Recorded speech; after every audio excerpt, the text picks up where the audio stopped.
All right, guys, welcome to Happy Hour Holidaze. I'm your host every single week, Manny Fresh in the house. Then we got co-host Sean Febre in here.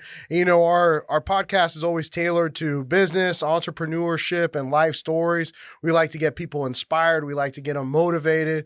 Big news for us. We got voted or nominated for Creative Loafing, Best in the Bay on the podcast. So make sure when August 1st hits that you're voting every single day. I don't care if you don't vote for anybody else but us, but keep us going. We want to win that award. We want to get the Best in the Bay on the podcast. But in studio today, we got a fucking treat today for you motherfuckers. We got a legend. A legend of radio personalities. We got Mr. Orlando Davis from Orlando and the Freak Show in studio today. Privileged to be here, man. I'm probably, first of all, Best of the Bay is a big deal. Yeah. Hey, so you got to vote for these guys. Like, for real. Like, I mean, you guys hold it down for, I told you when I walked in, I'm like, this is Tampa. Yeah. It's like, because I've seen all my guys come through and pull up. So I've been watching all of the, like, you know, episodes y'all been putting out. Yeah. And I'm like, yo, this is like, you know, Tampa. People who are from here, who know the stories from here, and, you know, pulling everybody in here. I mean, I've seen Bucks come through, you know, people running for office. So, yeah, Best of the Bay. That's something we never won, by the way. Yeah. Which is crazy to me because, I mean, never won that. Is it, even back in 98, when it was 98.7, right? I mean, to keep it a buck, it basically, like, the people there and the people with a certain radio company have, like, a close bond. And so, like, that radio company wins, like, every year for everything. They could be like, they farted. It's the best fart in the world. It's the best fart in the world because it's just so awesome. And it's like, all right, cool. So, you know, we just celebrate our friends that get it. So it's just like anything else. It's always some kind of politics with who you know instead of who's the best. Yeah, who you're shaking hands with. I guess. The world, I mean, what I've learned is that's pretty much what makes the world go round. Is who you know. It's also who you show, though. I mean, like, you know, you want to try and be somebody who's popping, you got to at least be able to perform. Yeah. So when you meet those people and they're like, all right, yeah, so-and-so introduced me and said you were dope, be dope. Yeah. You know, you can't just get a favor. Not everybody's trying to hire somebody to just be an extra mouth to feed. Yeah. You know, but if you are, you know, on your, like one of my mentors used to, I always refer to Tom Rivers, who used to run QIK Country. Oh, shit. And then he took over all of our stations. And pretty much he's the one who gave me the keys to Wild. And he used to always tell me readiness is strength. You can't be stronger than being ready for when they point to you. Like, he's like, whether you're a backup, whether you're like an intern, an understudy, when they say, damn, so-and-so got a code, you got to be on. He's like, say less, let's go. You know, that's when you're strong, you know, so. And you've been in the Tampa area. I don't know. Were you born here? Nah, I was born in Gary, Indiana. Gary, Indiana. Yeah, like I moved here in 98 when we started the station. I was like, the station was about 8 weeks before I moved here. And that was 98.7 that we're talking about, even though it was still wild. Yeah, right? it was wild 98.7 or child 98.7, like the other radio stations used to call us, by the way. Child, they used to be like, that's child. And it's like, they do clubs and beepers and phones and stuff. Like, what's a beeper? Yeah. What's a beeper? What's a beeper? Yeah, that's how old it was. But I left Tallahassee because I went there to go to college, started at FAM, finished at Florida State, and followed basically all of the Seminoles that came to the Bucks. You know, Brad Johnson, Warwick Dunn, Derek Brooks, like, you know what I'm saying, Sheldon Quarles, like all of the people who left FSU was coming to Tampa. I'm like, damn, I need to go to Tampa. So me and my brother came down here. He took over at Duke Energy, and I took over on radio. Damn. So then, like, did you have to interview for the process? Because a lot of radio personalities that we've had on have said, hey, listen, it wasn't just like you're in. It's you got to start at the ground floor and work your way up. Absolutely. Yeah. I mean, I came in when we were just starting the station. So like promotions and street team. I mean, we had back in the day, like, I mean, Fresh Events is very big with Doug in St. Pete. He does all the like big time events. He was on the street team. Strizzo, who's a big time rapper. We had him on. Stro was on the street team. Yeah. Like, you know, it's like, I mean, there's people who are like out there in the world and they're like, bro, I started in a Jeep on the beach. Yeah. You know, and they looking at him like, really? Like, yeah, for real. So my thing was a guy who I worked with when I was at Florida State was my boss, and I impressed him. And so when he moved to Tampa and he met, you know, one of the like people who was getting ready to get involved with the station, he's like, it's a kid that I know in Tallahassee that does a bunch of clubs, and what you talking about playing hip hop, that's him. because hip hop wasn't on the radio at that time. You know, it was Sunday nights. You had like Joe Mama on FLZ doing like slow dance, like slow jams and shout outs at the prison and stuff. You know, that's the only real like, you know, like urban music you were hearing. You were hearing TMP on AM and Big Money Said. Big shout out to him, and definitely, you know, rest in peace to him. But he was the reason I met Chris John. You know what I mean? All these stories come together. He had this 16-year-old kid, and he's like, bro, I can't do nothing else for him, man. He's much bigger than what we can do. Can you hire him? I said, send him over. And I hired him, and that's how me and Chris became brothers. Damn, so that was Chris John? Absolutely. He was on TMP AM. Holy shit. Yeah. I mean, he was being snuck into clubs. Like, they were like, this dope DJ right here. They're like, how old is this little? Because he got that young face. Ain't right. No, like, he was baby face then. It wasn't no hair on him, no front. They was like, yo, we gonna lose our license. And they heard him mix. They're like, all right, we'll bring him in the bag. You know, so yeah, we started rocking with him, and he, you know, started making movies, you know, bringing Khaled and Ross and everybody else. I'm like, bro, you enjoying your birthday? He's like, not really, but it's a movie, right? Damn. So Orlando, how'd you get like that? I mean, you got a fucking outgoing personality for sure, man. So how did you get into radio? Like, I mean, you started off like when you were young. Like, what triggered you to get? Well, you started off DJing, right? Yeah, I mean, in high school, they had like a radio club, and there was like a station that was run by people in the city, and so you know, you DJ proms, you DJ little, you know, dances and stuff like that, and I was terrible, you know, but I was more like the rapper, and I had friends who could DJ really well, so I was like, all right, I'm a rap, you do this, and when I was graduating high school, and a friend of mine was starting something called World Export Records in Atlanta. And he's like, bro, if you just come for like a year and just rock with me, we'll be famous. All I heard was famous. When you from Gary, you watch Michael Jackson take off. You like, yo, so it's my turn? So my pops was like, listen, I want you to go straight to school because that's where you need to be. You don't need to be running around trying to rap in Atlanta. So how about whatever you was making in high school, I'll pay you that per month as an allowance to go to college. And I was making like $500-$600 a week.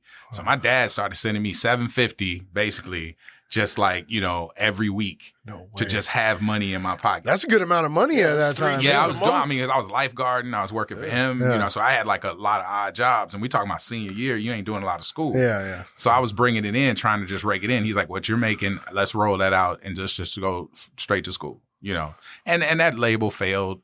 You know, I wouldn't have made it. And then I'm in Common, you know, the rapper Common. Yeah. I'm in college. Common is right across the hall. And I'm like, shut up.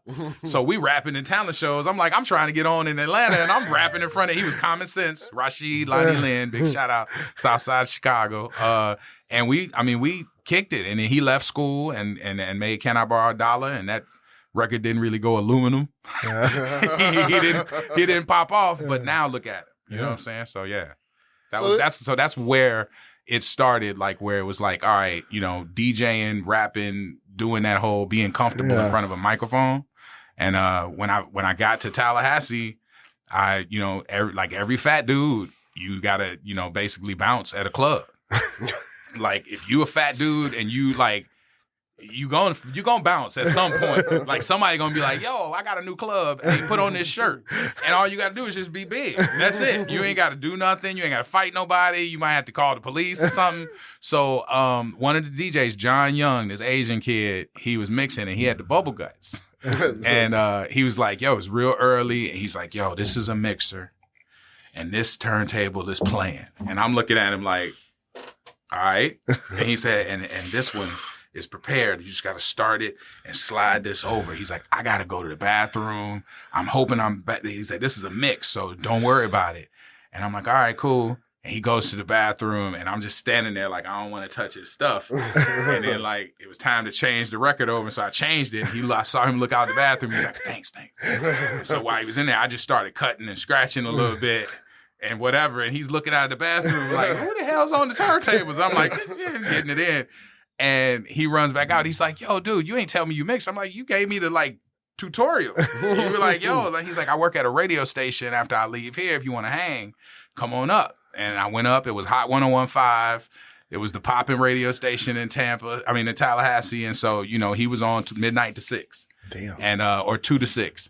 And I was just riffing with him on the air, just cracking jokes and making voices and stuff. And the boss, the program director like I am, and morning guy came in at 5:30. And he was like, you the one that's been all over my radio station? And I was like, I'm sorry. Yes, sir. He's like, you should do it official and like get an internship. And I came back the next day with an internship paper from my dean. And I was like, yo, can I intern here? And I was there for a year and a half. Wow. And they didn't pay you for that internship, right? Nah. Radio doesn't pay on interns, right? Honestly, you have to pay them in some sort of way. If you're a publicly traded company, it's like, a real violation to like have people working for you for free. Because you got the boardrooms and all this stuff, and they're like, wait, but you got free labor, so you got to pay them something.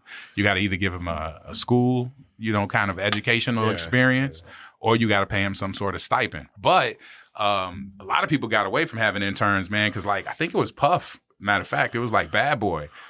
Somebody was interning for them, and Puffy had them like, hey, you guys get the Christmas stuff, put it out in the lobby, make it look festive. That's the project of the day. And their dad was a lawyer. And their dad was like, what are you doing with Mr. Hippity Hop rap stuff? And he's like, well, we did the Christmas decorations and stuff. And he's like, that ain't marketing. I'm paying for an internship for you to do. No, that's not right. And they sued. Oh, shit. And so now it's when you have an intern, you got to have an intern that's doing different stuff every day. I can't just hire an intern and say, you rock with the freak show, answer the phones. That's a great experience. That's how I got on. And I learned from being that fly on the wall. But now I got to say, hey, you'll be with us on Monday. On Tuesday, you're going to be with promotions on the streets.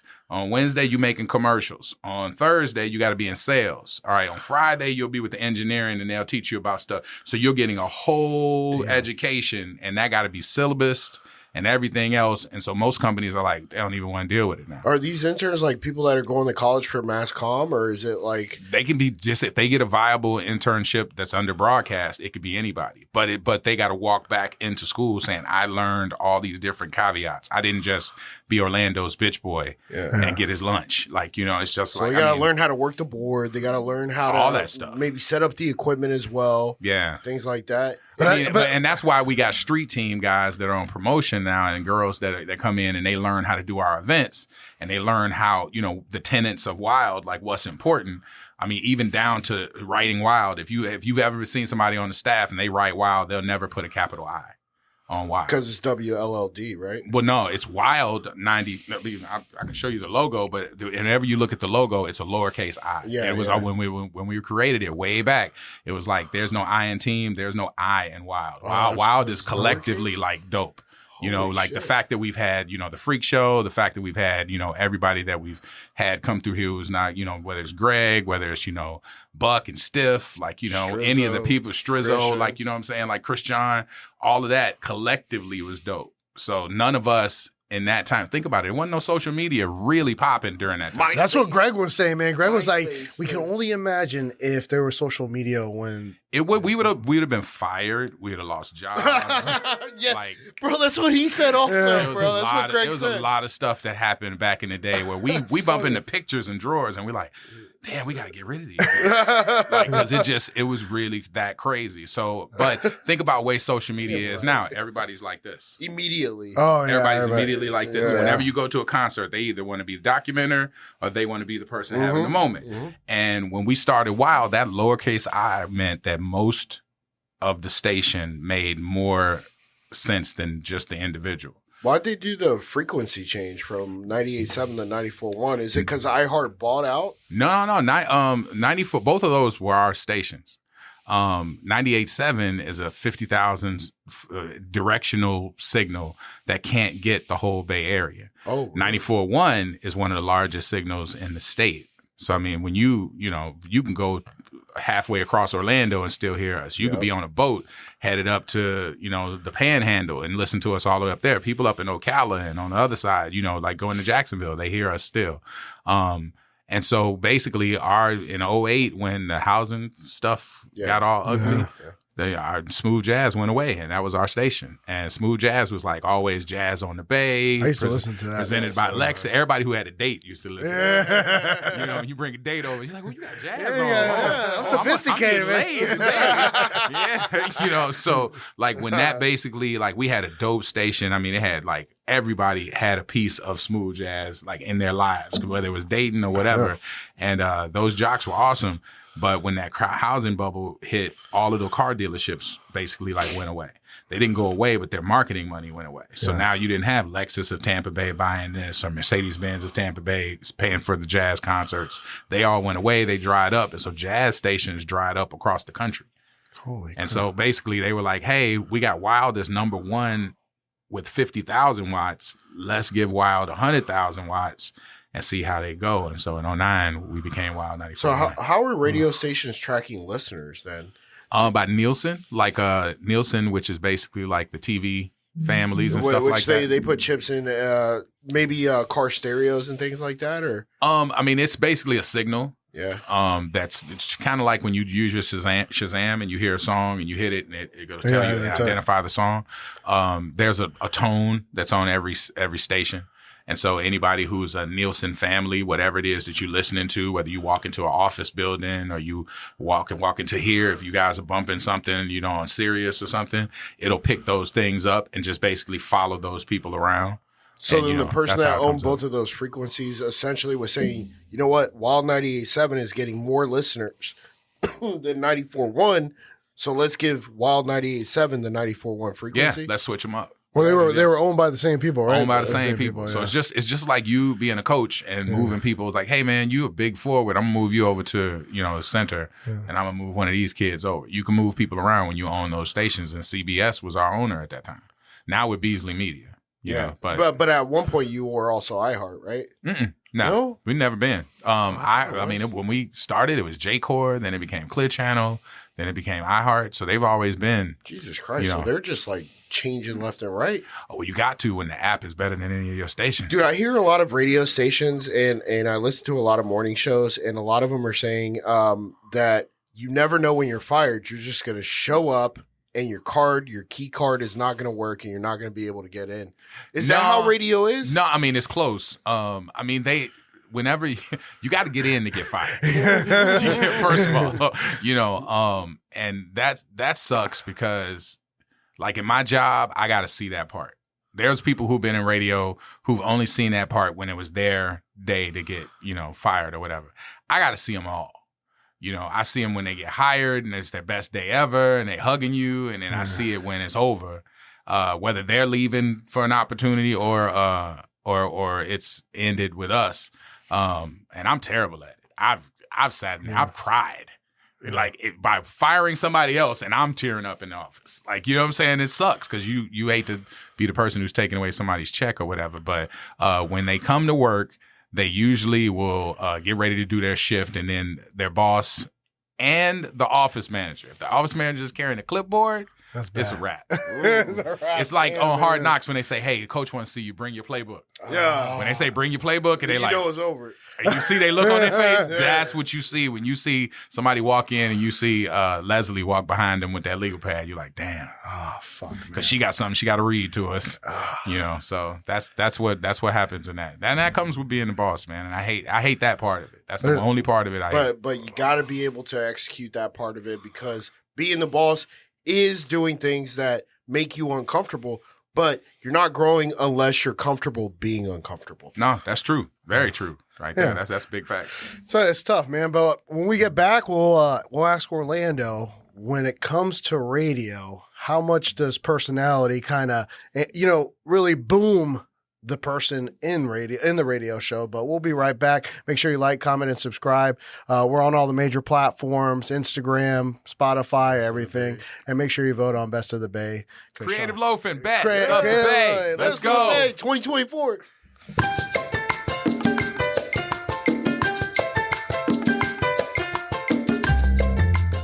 All right, guys, and we're back to Happy Hour Holidaze. We're here with Orlando Davis, my man from Orlando and the Freak Show.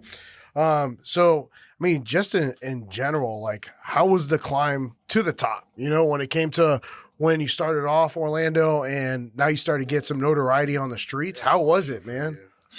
How was that? Like, I mean, because you're a young man, you know, and then all of a sudden, there was times it's where like a viral, man. there were times where he held the studio hostage on air. I remember this shit. Yeah. You know what I'm talking about? Yeah. This was like maybe 10 years ago. Yeah. That was when we were, I think it was still 98.7 at that point.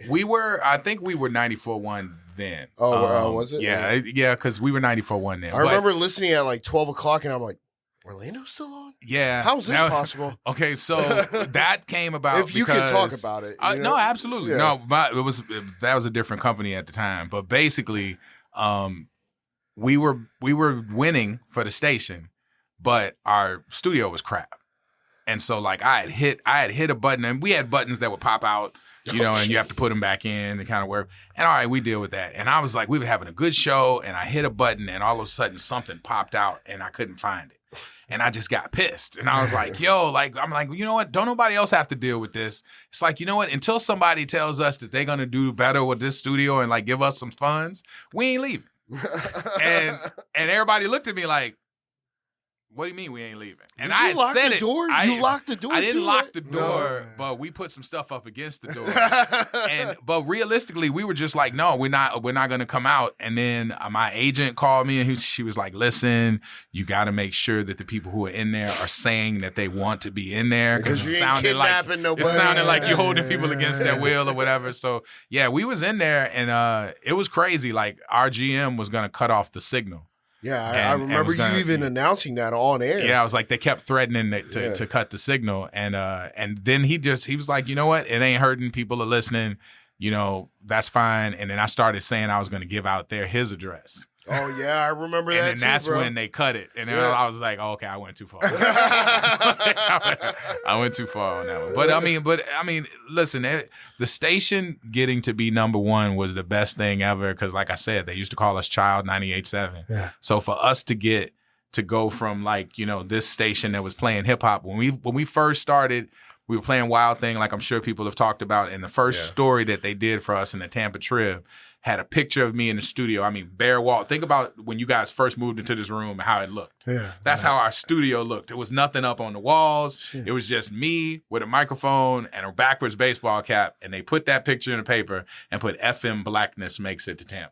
FM Blackness? What the fuck? Probably couldn't even say that these days. I know, hell but no. in 98, that was a headline. It was like, wow. I still got it framed because my best friend saw it and got the thing and framed it up and sent it to me. And it was FM Blackness makes it to Tampa. Holy shit. You know, and because FM Blackness wasn't a thing here. It was just what you would catch in the middle of a club broadcast from 93.3 at the time. Like, you might catch a Young MC record or a Will Smith record and be like, oh, that's close to hip hop. Yeah. You know, but I forgot about that 93.3 FLZ. Yeah, that's when they used to do the live club things from the beach and from everywhere else or whatever. And I remember when we first signed on the station, like the Jeeps were rolling around, and all of the street team, like Greg and like, you know, Doug and all of these guys were in special ed, and all of them were in the Jeeps. And our bosses was like, it's Memorial Day. Listen on the radio and see where everybody is. And everybody was listening on the radio. It was like they were at car dealerships, because you know how everybody's like, oh, the Memorial Day sale, blah, blah, blah, blah. Yeah. And they were like big dogging it. And we were like, our boss was like, we ain't going, who the hell want to buy a car on Memorial Day? I know, right? They're like, we're going to the beach. Exactly. And we went to the beach, and the beach was popping, and everybody was running over to us. It was like when they say social media couldn't have been out then, put it this way, when we did Wild Splash or we did any of our concerts, we used to just get 12, 14 tickets to each staff member. Just like go out, make friends, tell them Wild is popping. And man, the girls of Tampa Bay, you walk up to them like, hey, I got these tickets. And they're like, for real? Like, all I got to do is flash y'all? That's all I like, well, yeah, if you want to. I mean, it was a girl who got naked on top of the Wild van, because we had a Wild van that we couldn't even afford to paint. It just said, we don't suck on the side of it. And we were parked down right in front of where Pier 60, right? Right. No, this was right across from where Mons Venus is. In that little parking lot over there. Yeah. And it was on Dale Mabry. And the girl was like, she wanted to get like front row tickets to the last damn show. And Greg was out there with her, matter of fact. And she jumped up on top of the vehicle and took her top up and like took it off. And so she was like naked on top of and this was like 2001, 2002. Not a stripper? Not a stripper. Well, are you sure? Outside of Mons I Venus, don't think she was a stripper, but I definitely, her and her man like hooked up in the wild van. You know what's right across the street from Mons Venus? 2001 Odyssey, That's bro. what 2001, and I think it was like Voyeur Dorm was over there, like next to it at the time. Yeah, it was like we was right over there in one of those open parking lots, and it was and wild out there. Yeah, it was crazy. It was. I mean, the erotic exotic ball, like we used to. I mean, that went away basically because times changed. You couldn't. That was at Club Sky, right? That was at Club Sky. Well, it used to be a Pleasure Dome, which was down in Ybor beforehand. The Pleasure Dome was the club that had like 3 individual little clubs inside, and they had like a drag queen in the middle and like the hip hop on this side. And I remember it was, we had T.I. do erotic exotic ball, and it was a hanging dildo. That was like, and it was like stuff like air dolls, like sex dolls hanging from the ceiling. And he was like, I ain't never rapped in front of this. What is this? Like, he was like, what is? And I mean, he killed it though. Like, but like, those were the days where the world was different. Where you guys were doing the birthday parties at Club Sky for Chris Sean's birthday bash, where it was like, I mean, you had everybody from Bizzle, from Fat Tom Joe. G, and all them, but then you had Fat Joe, Rick Ross, Khaled, Ace Hood, Flo Rida. Like, I mean, because. I mean, Chris John, when he got in with the Terror Squad, it was like, that was like a gateway to Wild. Like, because Khaled, I mean, it was crazy. And Khaled was smaller back then. Khaled was a lot smaller back then. He wasn't as famous as he is now. He wasn't, but he was Florida's guy. Yeah. I mean, because he was like, I think he was born in New Orleans and then moved to Orlando. Then he got with DJ Nasty over in Orlando. And so that network of just him moving around the state was like crazy. And then once you threw Ross think about it, you didn't have too. Pitbull before you had like, you know, without him. Because Pitbull was back then at the day, Miami, like heavy. So, I mean, that relationship was definitely through Chris. And the fact that we were able to, like, you know, nurture that relationship with Ross. I mean, Cool and Dre.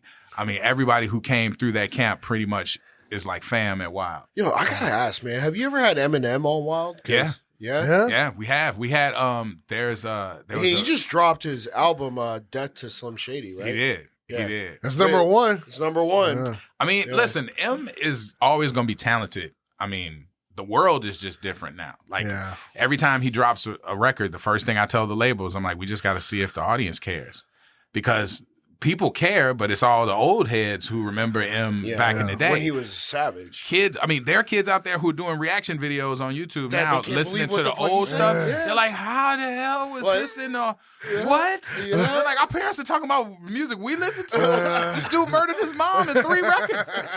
Like, it's crazy, you know. He's got somebody locked in the trunk driving off a fucking bridge. Like, my dad's gone crazy. Like, there's a baby in the studio. Like, M. Let me tell you, we had an interview with M. Is he as strange as he looks when he's doing interviews, or is that a facade? It's not a facade at all. M is M, and back then he was very quirky and weird. I mean, think about it. The first record, hi, my name is like that was him. That was the dude, and we were doing an interview, and nobody knew this was going to happen, but it was like a pair of twins. It was a racist kid, and I think Brandon.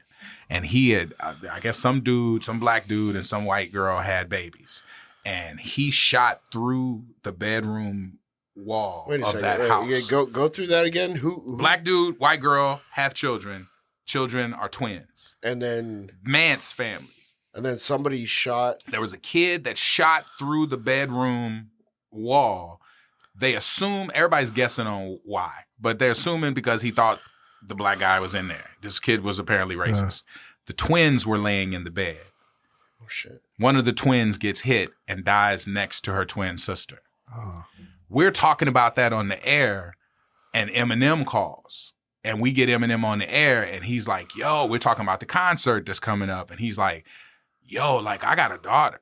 And that's when we had heard Haley Jade for the first time.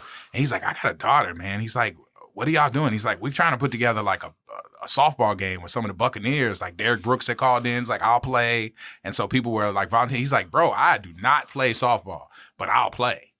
And so we had that softball. We raised like $25,000 for the family. And Eminem came out there, sucked at softball, but started the team brawl. Like when he went up and slapped somebody with the tail. Everybody was diving on each other. It was crazy. But that's when we found out about M and kind of his. So we're talking about like early 2000s. Then. This was, I mean, there's a picture. 2004 maybe? I want to say Greg just sent a picture of us that day because Greg was on the air. And I remembered, I'll just pull it up for a second here. But I'll tell you, this team right here that you guys had and still have, but I mean, there's so many people that have broken off and have done so much shit, you know? Oh, yeah, absolutely. I mean, you guys are, literally, and I'm just saying in Tampa, like, Greg's the Tampa. I'm just saying, like, this team was legendary. That's Greg and Eminem with the Wild 98.7 circle. Damn, bro. That's when he was That's when he was bleach blonde. Yeah. I mean, that was it. The dude was Slim Shady right there. The dude who used to run Interscope had a house in Tampa. And so he used to be wild. I mean, he grew up. Didn't Dre run Interscope? Who? Dre? Oh, no. Well, Dre there was Jimmy Iovine that ran it. But Step Johnson was the urban guy for Interscope for like 3 decades. And he had a house in Tampa. He used to fish and he used to come down here all the time. And he was like, yo, send Orlando and the team at Wild whatever they need. Because he's like, the streets here are all bumping Wild. He's like, and they're playing the hell out of Eminem because we were playing album cuts and we would get the cleans and then put words back in. We would be like, man, you can say ass. Come on. So we would put ass back in. He's like, bro, they're making the records dirty. He's like, send them whatever they need. And so whenever we would call Step, we would get whatever. So, ass. Can you say ass on the radio? Yeah. You can say ass. You can say ass and bitch on the radio, right? You can. You can't say fuck. Cannot. Or shit. There's a bit by George Carlin, if you ever look it up in YouTube, and he talks about the seven you're going the old 7 school words. over here with Yeah. George Carlin. Yeah, he's the first person who did that FCC thing about the 7 words you can't say. Like, you could say, man, you're being a dick. Because a dick is Robert. Or it's just a person who's being a dick. Yeah. But if you say, hey, take a look at my dick. Yeah. Then all of a sudden, now the FCC, you owe them $325,000. What? Yeah, the FCC. Fines it was after $325K for a curse word. Yep, per instance. Holy fuck, man. That would be $325,000. That's why when we on the air, I got a dump button here that has 20 seconds here. So I got 5 different. So as soon as you hear, like, if you got a caller calling in and they say a curse word, boom, I dump it, and it goes back 4 seconds. That's Christian was telling us about this, where he had DMX on the air.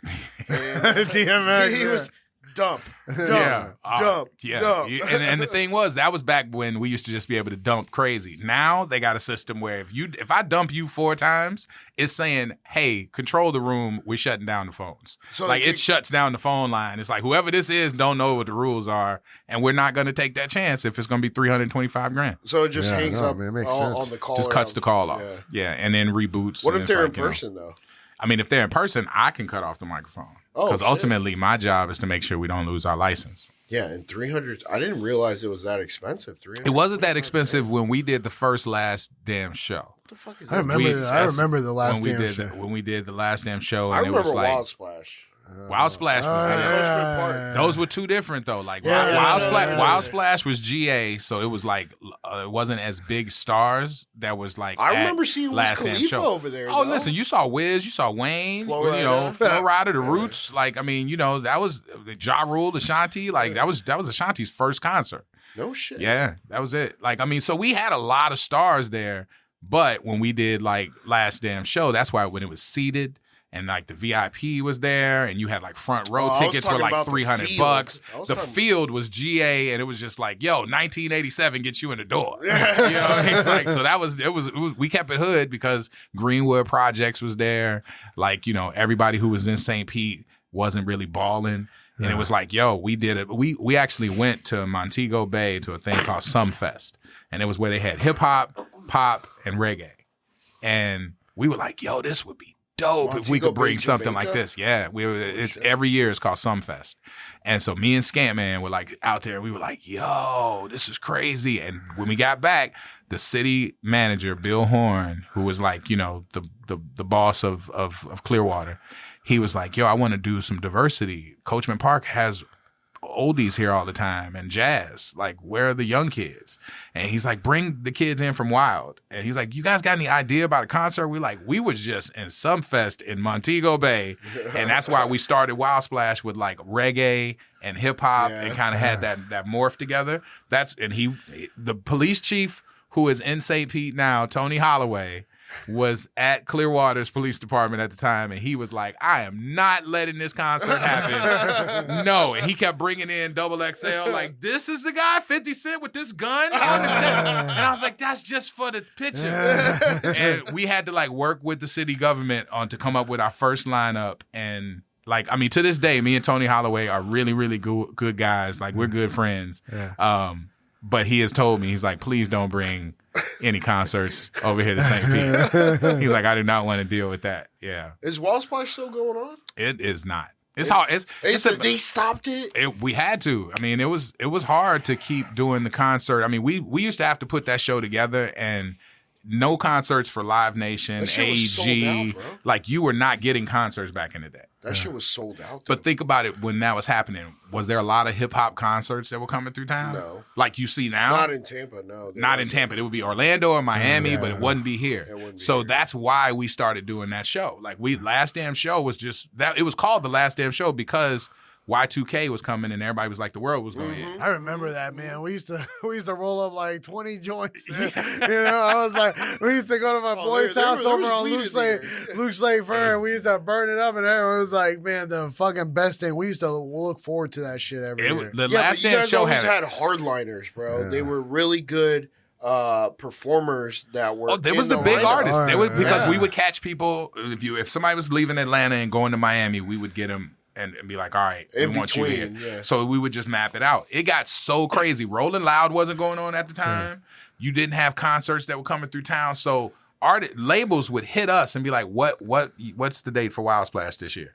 And I'm like, we haven't even come up with the lineup yet. They're like, right, but we just want to make sure that when we're routing our people, we can get you some promo acts. So it's like, so you would pay 6 headliners and 6 artists would just be coming through trying to get the look. Yeah. So they would be like, hey, we got a promo date in Tampa. We're going to do 30 minutes on this Last Damn Show station. I remember going to a Last Damn Show where I believe Lil Wayne and Trick Daddy. And I know a lot of people don't know who Trick Daddy is, but Trick Daddy fucking awesome, man. Trick is Trick is old school. He's old school. Trick is definitely necessary when you talk about Tampa music. When you talk about Florida, you got to mention Trick Daddy. You have to. And I remember going to it, bro. The entire fucking stands, it just smelled like weed.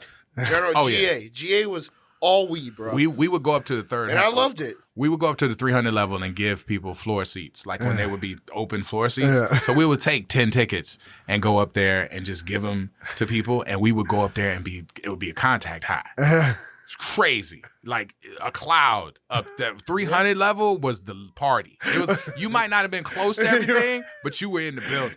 Those people were like, it was crazy. Guys, when we get back with Happy Hour Holidaze, we'll continue with all these awesome stories that Orlando's got. Make sure you like, comment, and subscribe, and keep checking us out on the Friday features and everything else that we have on social media. We'll be right back.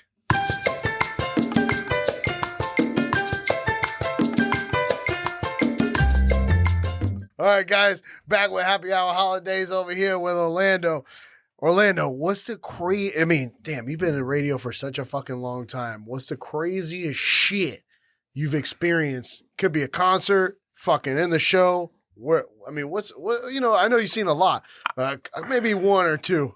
I mean, the craziest could be at the clubs, guy, whatever. It don't matter. I mean, there's been just stuff that we've seen at the clubs that's just crazy. But I mean, on the air, I remember I think Prince was playing like in Orlando, or he was doing like a concert, and we had front row tickets. Yeah. And people go crazy for Prince. I mean, I'm a huge Prince fan. Yeah. So I was already locked in. I'm going to the show. And we had these front row tickets. And so we were like, all right, what would you do for front row? And like, there were people who was up there like, I'll, kiss my dad. I'll do this, blah, blah, blah, blah, blah. So we were like, what? Fine. So I'd be like, I was thinking more like, suck my dick. I mean, we had people offering stuff. So we brought up like 2 people. We brought up somebody who had to kiss their dad. And then this dude said, this dude walked in, this black guy, he had the nicest skin we had ever seen. Like he walked in, like we were like, it was like a filter before filters was even created. I'm like, how is this bitch walking in with a filter on? And he was like, I have this, remedy, like for my skin blemishes tell me and he put stuff. Fucking sperm on his face, bro. No, he went to the bathroom. I remember Paco, who y'all had I remember on. Paco. Paco went to the bathroom with him to make sure this was fresh, and he went and basically took a crap in a Ziploc bag. A what? A crab? A crap. A shit. A shit.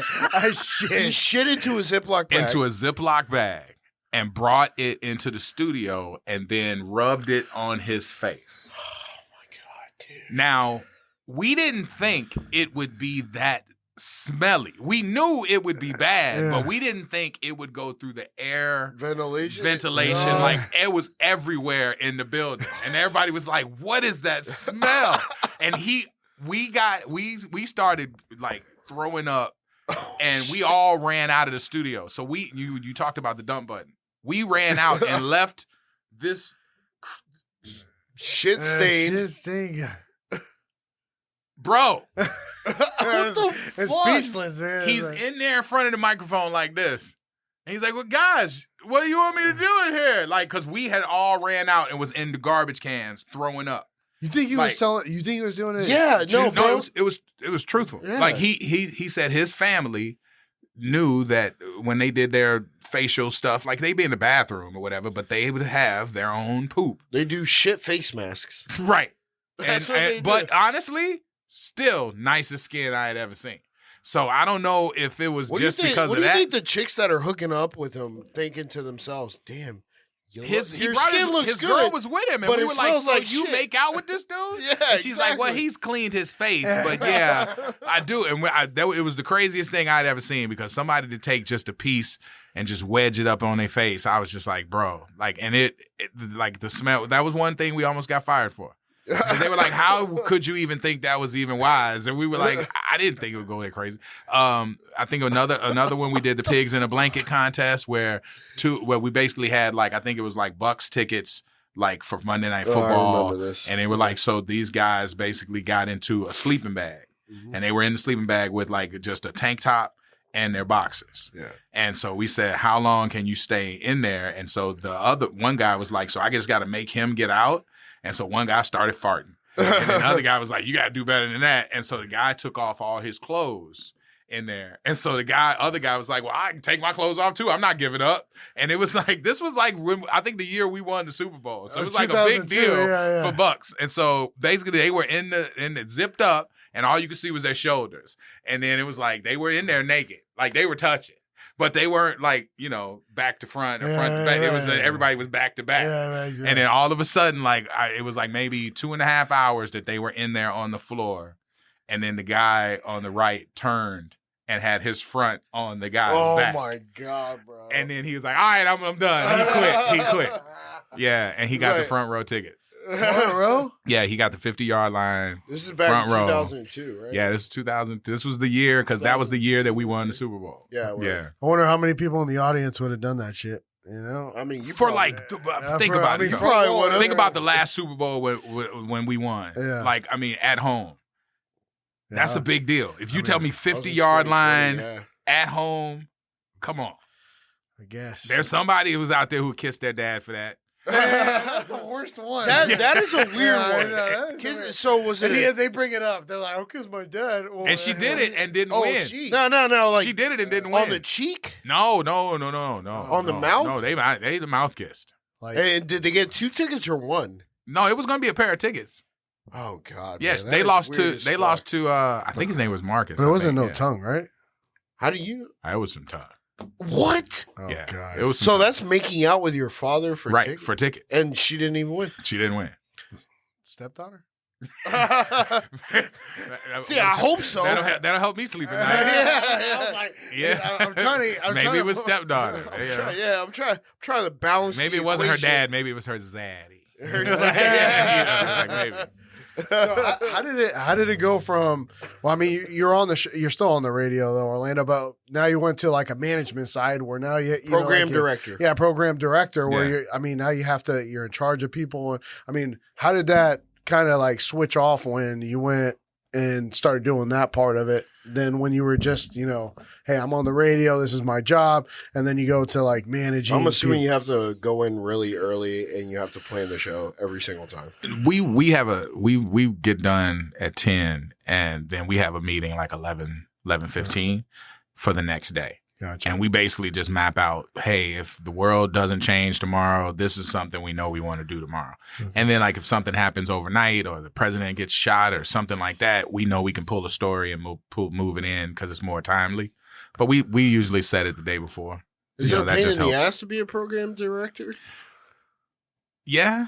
I mean, obviously it's more money, but at the same time, it's like when you used to go in and you're like, all I have to do is just, I mean, well, first of all, I've been PD since 2000. Yeah, it's been a long time. I'm comfortable in it, but like, I mean, the job is cool and radio is fun. It's creative. Like, I mean, we just made up this Saturday is 727 day because it's July 27th. Uh-huh. So we got shirts made. We're taking everybody to the Rays game.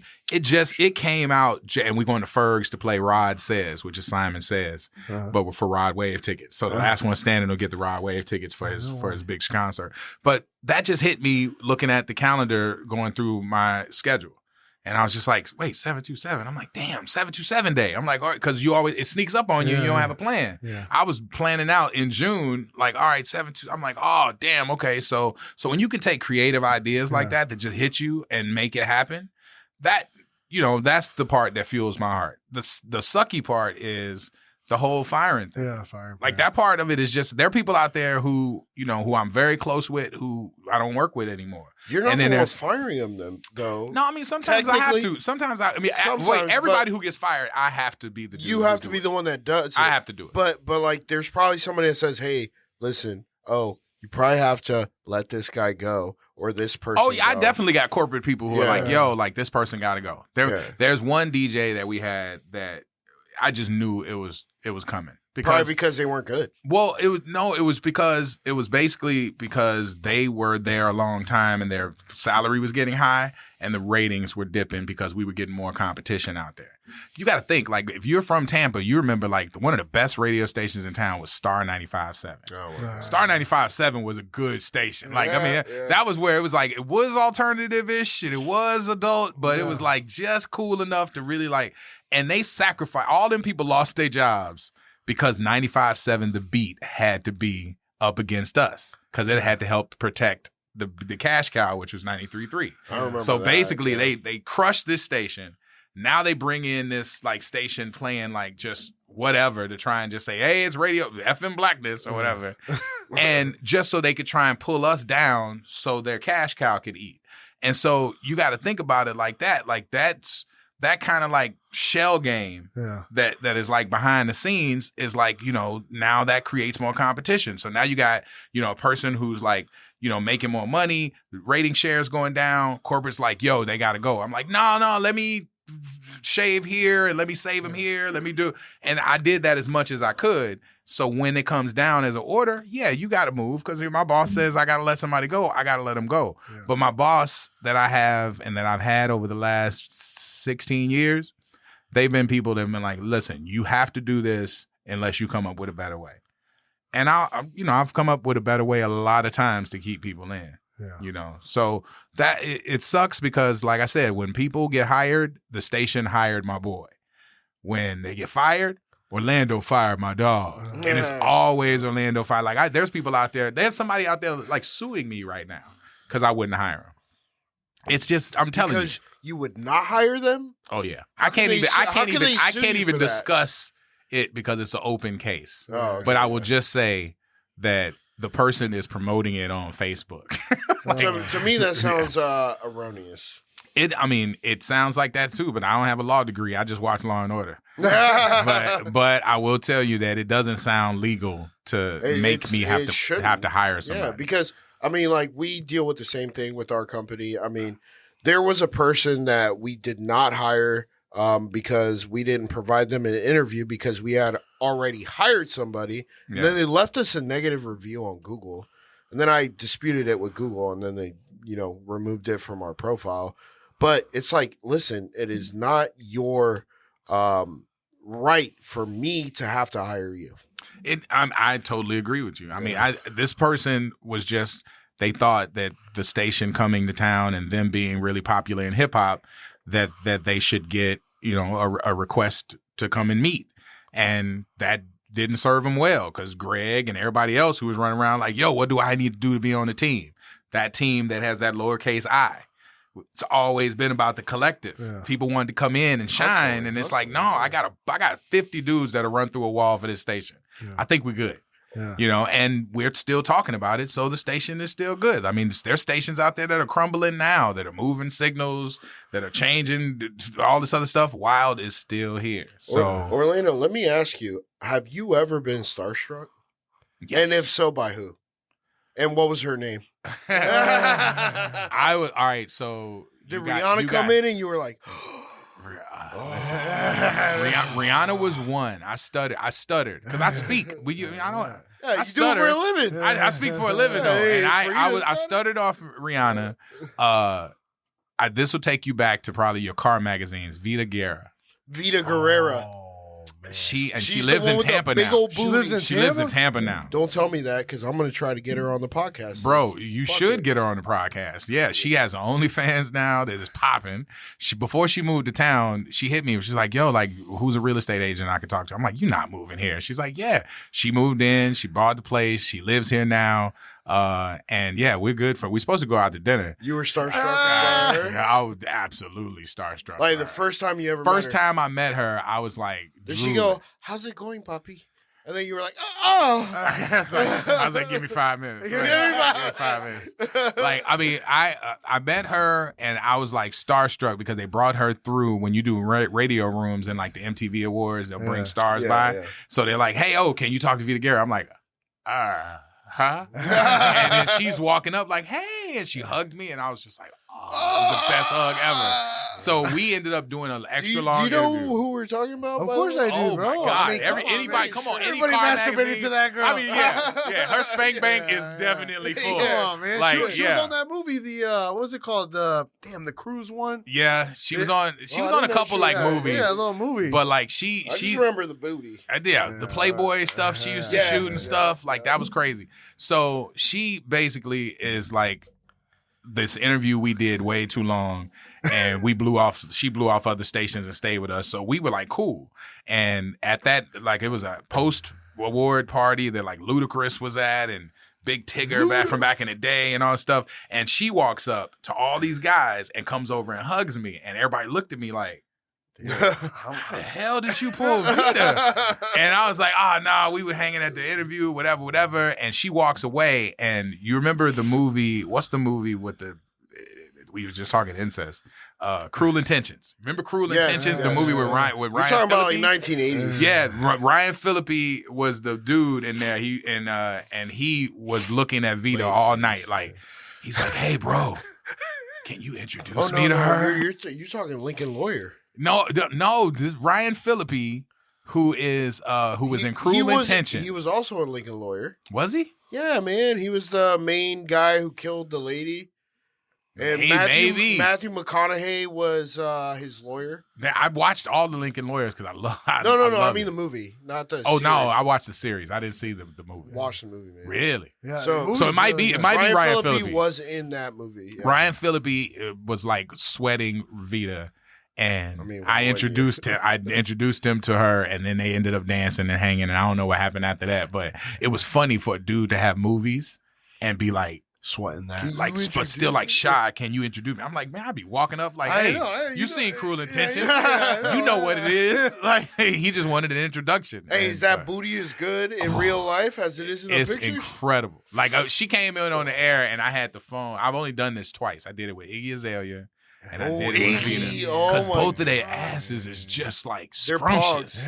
They're like it's like and I did it and it was funny because afterwards she laughed and she was like, I don't believe you taped my butt. I'm like, I didn't do it to be disrespectful. I did it for the people out there that couldn't see it. Because they needed to know, like up close, not cute, like down here, like, yo, if you standing here, this is in your face. So that was Iggy that probably said that shit, right? Vita didn't give a shit. Vita didn't care, and she hit me back laughing. Yeah. Iggy didn't care because she was viral after we got done with her, because that's when she said she would cut off her man's, like, she said, I would cut his penis off if he cheated on me. And because she came in town, that was right after Nick Young and like, who was that? Swaggy P had snitched on him in the locker room saying that he was messing around. Yeah. And so they basically told on him. And I was like, fucked up, man. Come on. You know, there's a code in the locker room. You ain't supposed to be telling the business. Yeah. And so he was in there kind of snitching. So when she came on the air, we wanted her to talk about it. But she wouldn't talk about it. It was like on her list. Like, I don't want to talk about it.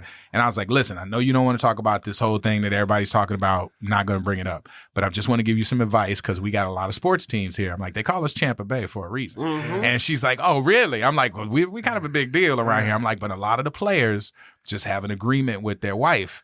Don't bring nothing home. You on the road, do whatever you got to do to be a player, to be at your top level, but nothing better reach this household. So I'm like, it's kind of like, you know, accepted. And she's like, wait a minute. Now, she doesn't want to talk about it. But she says, oh, wait a minute. I know. She's like, well, I'll just tell you, if you cheat on me, I'm cutting your dick off. Yeah. And we were like, I don't know what just happened. But apparently now we're openly talking about it. And we talked about it. And that's the one YouTube thing that we have on Wilds that went crazy viral.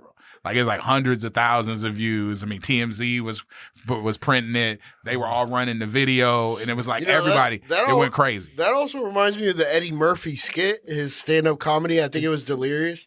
1 minute. Okay. Where he goes, where he's talking about the chick from Africa.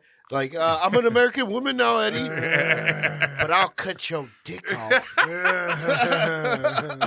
Yeah, trust me, it was crazy. It was definitely a viral moment for us. Iggy has an OnlyFans now. She does too. Yeah, she does. They make big money. Damn, did you hear Manny? She does. Yeah. Hey, listen, somebody's subscribing tonight, huh?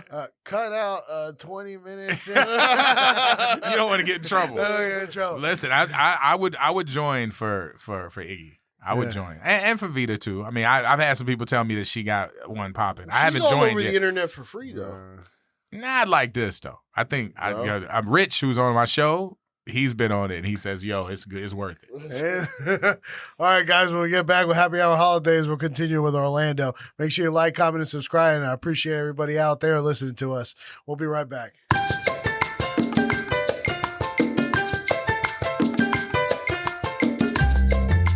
Guys, welcome back to Happy Hour Holidaze.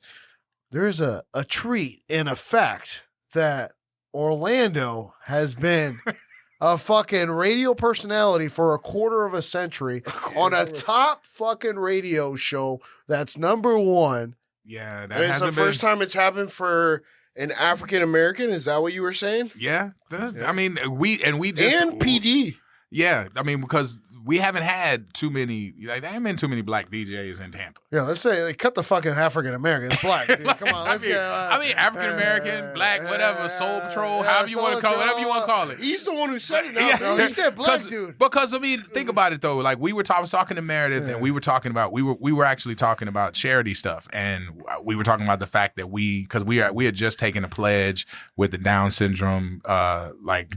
The whole autism. Well, the Down Syndrome Association of Tampa Bay came in, and they were like, they're trying to get rid of words that you shouldn't be saying because it's kind of detrimental and mean or whatever. So, one of them is the R word. The R word is where you call retarded, right? Like, and we treat that like we would treat. Like, you asked me about the 7 words you can't say on the radio. You can say the N word, and not get a fine from the FCC. No way. Absolutely, but nobody's got the fucking balls to say it. Okay, Manny, go ahead. Or just the fact, or I mean, you can say it on a podcast, but I mean, on broadcast, you can say it on the radio And but is it GA or is it the GER? They don't care. There's no way that they're going to find you for that word on the radio. But that radio is divisive.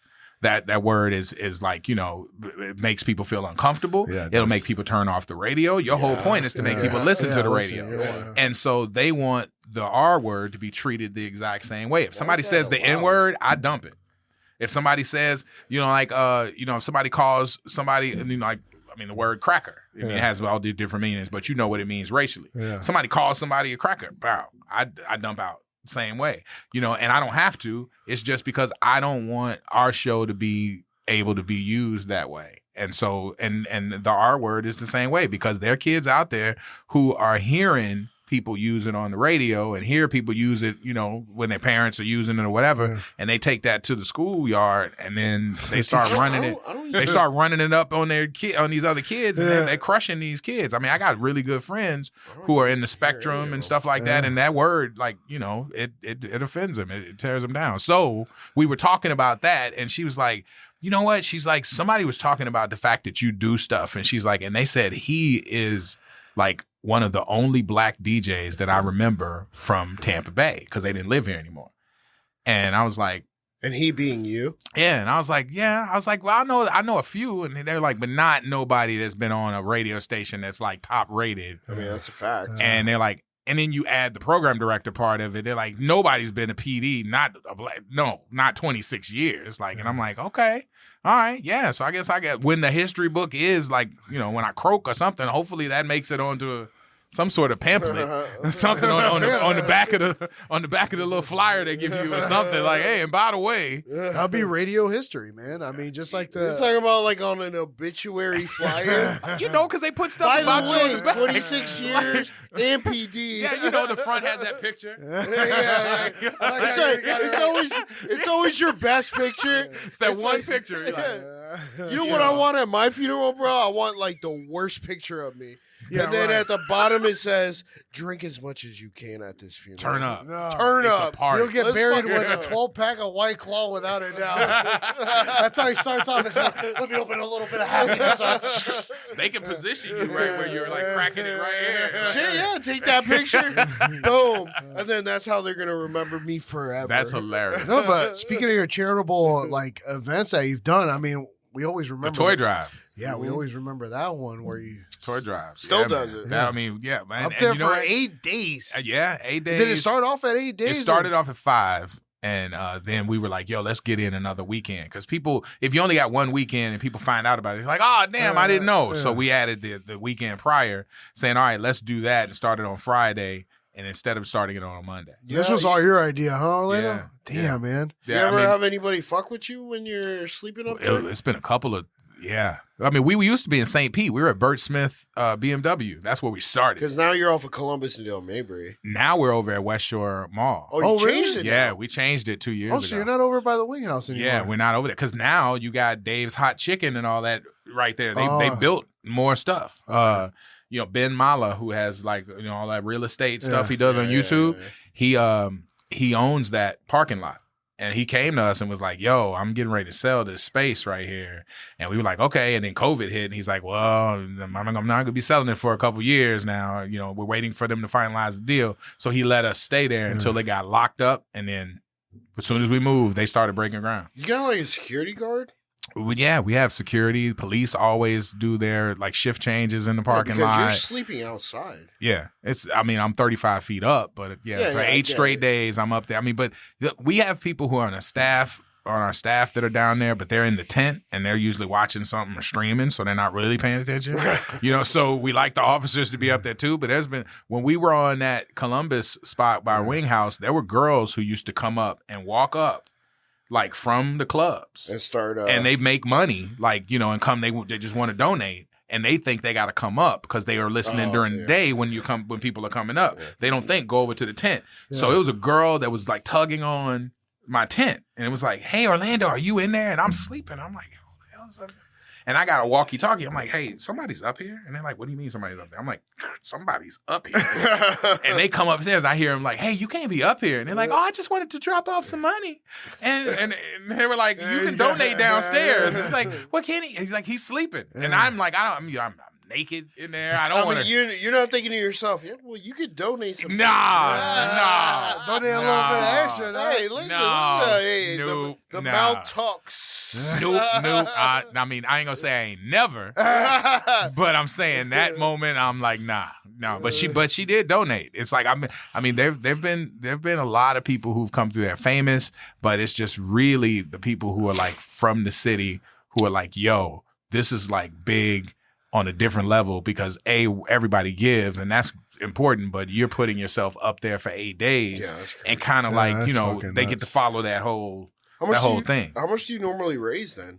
I mean, it fluctuates. I mean, like last year we got $100,000 check from the Trans-Siberian Orchestra. Just from them? Just from them. So that just means that you're raising close to maybe $500,000?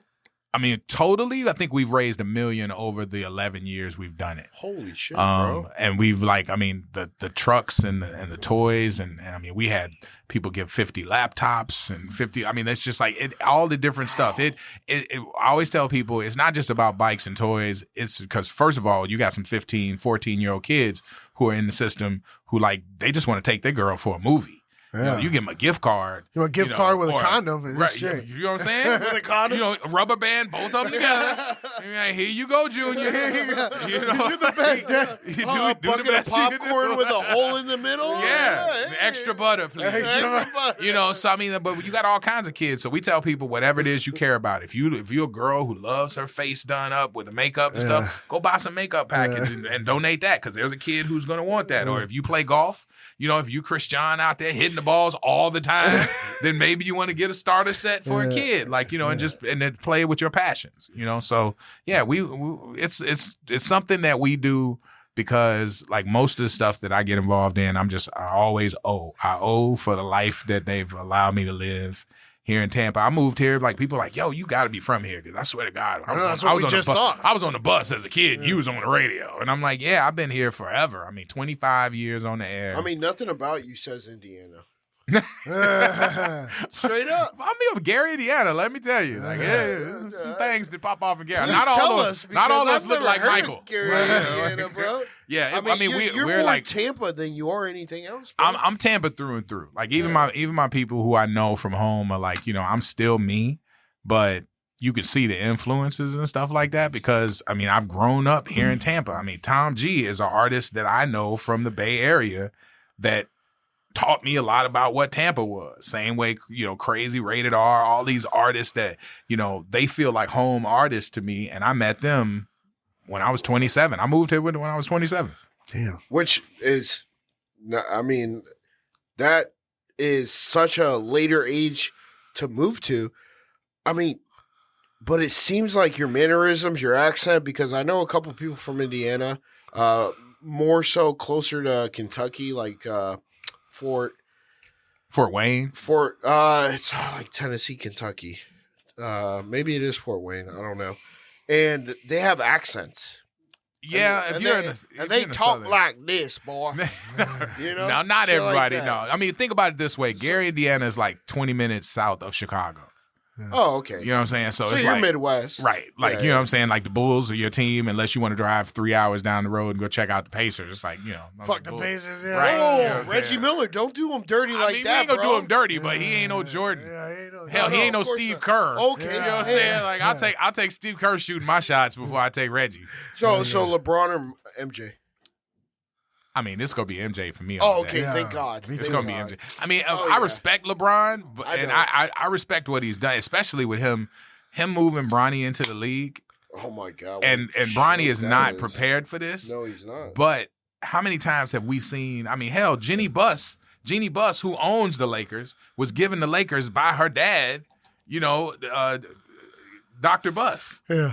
So that's nepotism. Yeah. He gonna build it, make it fabulous, and then give it to his family. Why the hell can't LeBron? It's like we've seen everyone. Hell, Donald Trump has given everything to his kids. The problem is that LeBron has only won championships with the exception of one in Cleveland. Right. With the super team.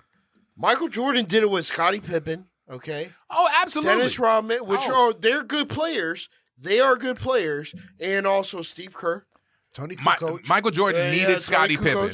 He needed Scottie Pippen. He needed the people around him because they built a team around him. How many championships did Scottie Pippen win without MJ?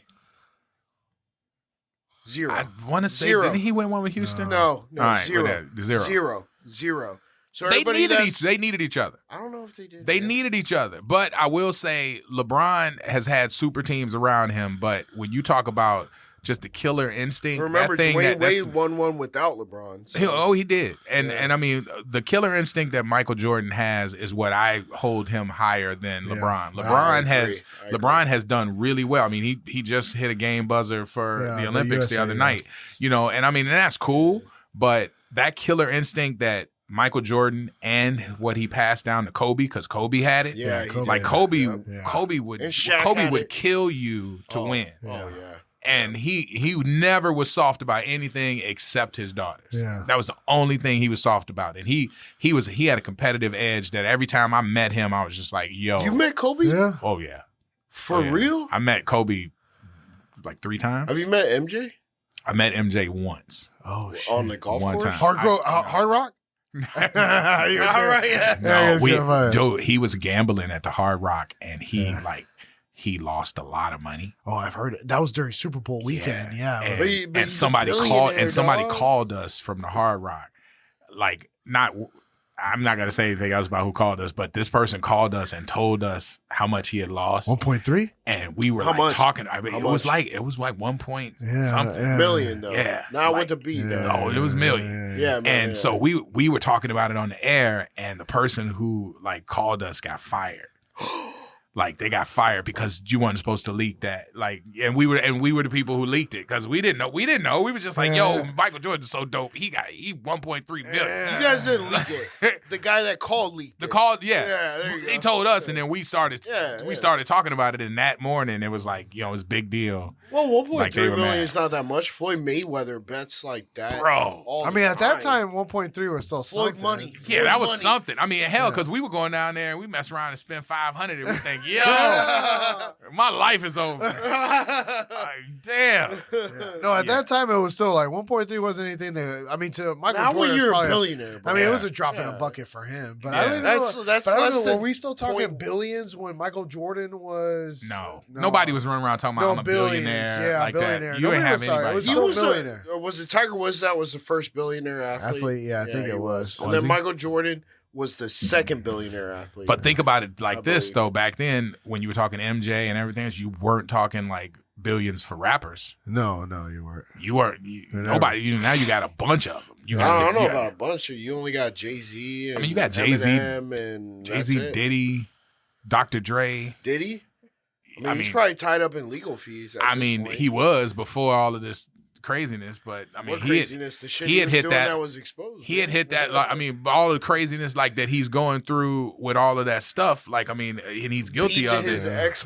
But even well past that, his business operations and all that stuff, everything. I mean, his network. Do you think has he killed Tupac? I don't. I would. I would not. I would not be shocked if it came out that it happened. Just because I wouldn't be shocked about it. I mean, I saw the movie. I mean, in the movie, it looked like he might have did it. Yeah, he did. The movie's real, right? Well, I mean, it's based off a true story. I mean, I would not be shocked. I mean, I don't even want to play with who has taken somebody's life, but I'll just tell you that after seeing everything that we've seen about how he approached and how he dealt with these ladies and stuff like Cassie and everything else that we're hearing coming out. Video, absolutely, walking towards the elevator. And absolutely. Straight up when Reister.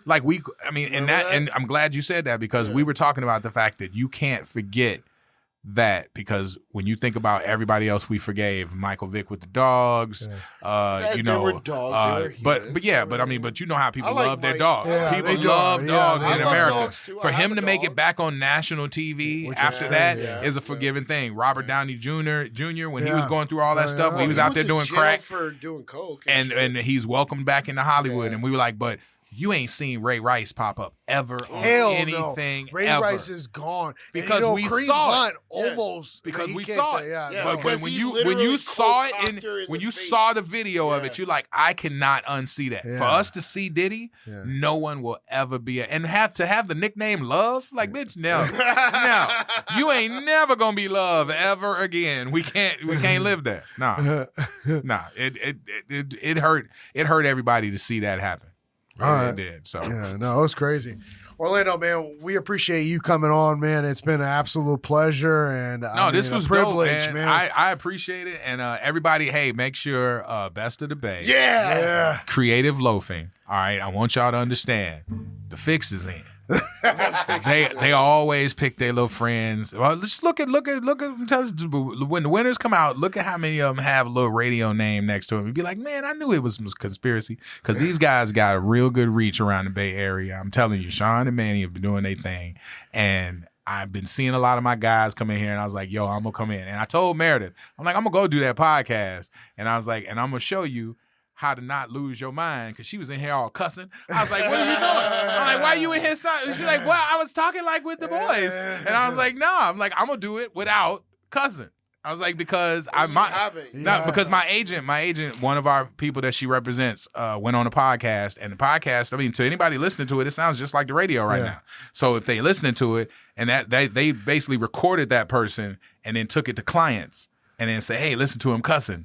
And he lost clients for it, because they thought it was on the radio. They thought it was his radio signal. And they're like, yo, it's so like, and so they basically took a little piece of it and then played it for clients. And then the clients thought, hey, this is how this person is out there talking on the air. We don't want to be tied into that. So it started a bunch of craziness. So she's like, listen, I do Sirius XM with people, and they're like, you can cuss here. I'm like, I know.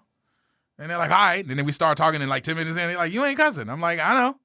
I'm like, because I could communicate without having to say it, I'm like, I have a gift of gab. I could do that. So, so when I talk to Meredith, I'm like, hey, make sure you don't let anybody pull you off your square. I'm like, if you want to do, if you want to communicate a certain way, you don't feel like you have to give in. And so I was meticulously trying to make sure that I, keep it, as a teachable moment. Not that I have to teach Meredith anything, because she is more my boss than I am hers.